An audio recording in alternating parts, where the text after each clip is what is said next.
ఒక పాత డీజీపీ గారు ఉన్నాడు, చంద్రబాబు నాయుడు గారు ఉన్నప్పుడు.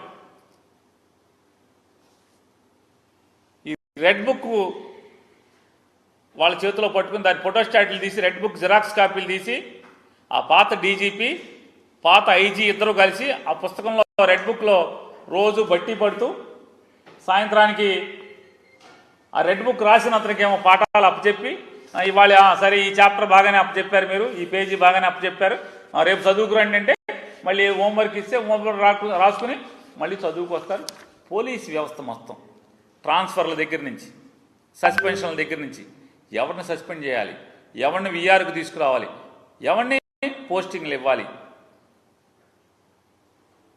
ఎమ్మెల్యేకి సంబంధం లేదు, ఎస్పీకి సంబంధం లేదు, డిఐజీకి సంబంధం లేదు, మినిస్టర్లకు సంబంధం లేదు, హోమ్ మినిస్టర్కి సంబంధం లేదు. ఒక రిటైర్డ్ డీజీపీ, ఒక రిటైర్డ్ ఐజీ, రెడ్ బుక్, ఈ ముగ్గురు కలిసి ఈ రాష్ట్రంలో ఉన్నటువంటి పోలీస్ వ్యవస్థను నడిపే పరిస్థితులు ఇవాళ మనం చూస్తున్నాం. భారతదేశంలో ఇంత కిరాతకంగా రాజ్యాన్ని నడుపుతున్న ప్రభుత్వం ఎక్కడన్నా ఉందా అని అడుగుతున్నాను.